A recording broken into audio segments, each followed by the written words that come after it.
خوشکە ئیمان فەرموودادە. باش مامۆستا. خوشکە باشەکەی من جەنابتان شکر باشن دا دەکەم. سلامت بیا ڕەبی.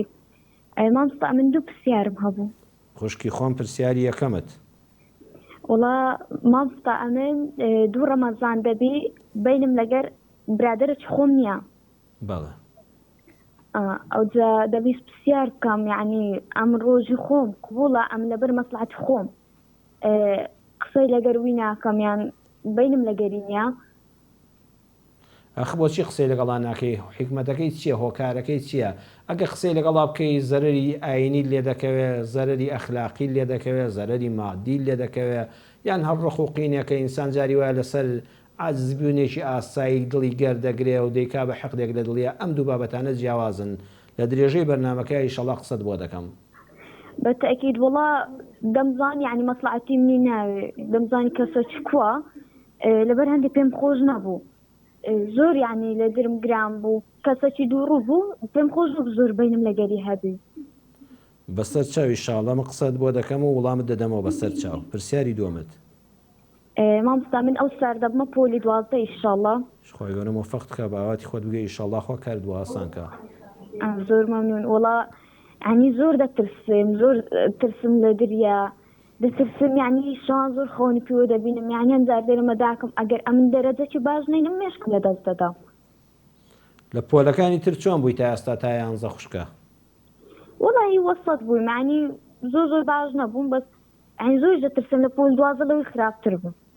ئایشەڵڵا قسەی خێر بۆ جەنابیشت و بۆ هەموو ئەوانش دەکەم کەوا ئەم ساڵ دەچنە قۆناغێکی نوێ یان ئێستاکانە لە پۆلی 12 بزانم بەرەو ئاخری ئیمتیحانی وەرزی ئینخولی دووەم دەکرێت بەسەر چاو.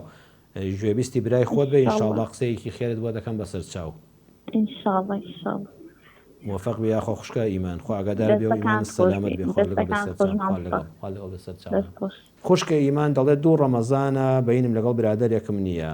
ڕۆژم قبوڵە بە ئیزنی خوا ڕۆژت قبوڵە ئەگەر عوزرەکەت قبول بێ عوزرەکەت ئەوە بێ مادام دەزانی درۆل لەگەڵ دەکا مەسلحەت چییە یعنی لە پەیوەندێکەتدا لەگەڵیدا تووشی شەڕ دەبی تووشی خێر نابی. ئەویش ئەوەیە ئەگەر سڵاوی لێ کردی سڵاوی لێ بکەس جوابی سڵاوی بدەوە. ئەگەر ئیشێکی پێت بوو پەنای بۆ هێنای پەنای بدە بەڵام شەرت نییە وەکو جاران هەموو ڕۆژە تەلەفۆنت هەبێت نەخێر بەمە گوناهبار ناوی.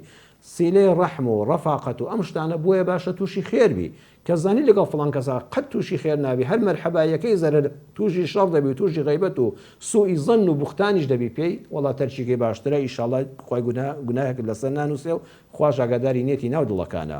دەبمە پۆلی 12 زۆر دەترسم نامەترسە. ناوەڵی پۆلی 12 شەرۆک پۆلەکانی ترەوە ڕاستە هەموو ئیمتیحانێک قورسە وەڵام من لە باوەڕتان هەبێت لەم ماوەی پێشودا شەیەک لە خۆمە ئیمتیحانی ئینگلیزیم هەبوو لە تاوانە خەبەرم بۆ ینی دوای تەمەنێک دوای ساڵانێک کە هەموو ئیمتیحانێکە لە خەوی خورسایی خۆی هەیە بەڵام هەروەکو ڕۆژانی تر بەڕێکە اینجا دایمەش ئەوە کە دەرەجەی بەرز نەهێنم لەوە چێ ژیانم نەبێ ئەمە غەڵەتە. هەمومان نابین بە دکتۆر هەمومان نابین بە ئەندازیار هەمومان نابین بە پارێزەر هەمومان نابین بە دادوەر ناوەڵا دەرگای ڕەحمەتی خوای فراوانە زۆر کەس هەیە هەفتای هێناوە 65 هێناوە لە مەعهەدێک وەرگیراوە بڕواتان هەبێ بە شەخسی دەیناسم ژیانی لە پزیشکێک خۆشترە.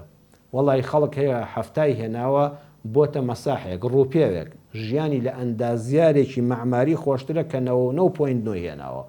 زۆر ژیانی مرتاحترە زۆر ژیانی هاوسەری سەرکەوتوترە هەوڵی خۆت بدەێت تەواو جوهدی خۆت بکە خوش چی بڕیاردابێ هەر ئەوەیە و ئەوەی بۆت هاتەوە زۆر بە مرتاحی وەریگرا هەوڵ بدە بە ئیزنی خوا درێژە بە خوێندنەکە لە پەیمانگایەک لە زانکۆیەک بدە ترس واز لێبێنە و شەیتان بە نەفرەت بێ پشت بە ئەرحەم الراحیمین ببەستە و ناوی خوای لێبێنە.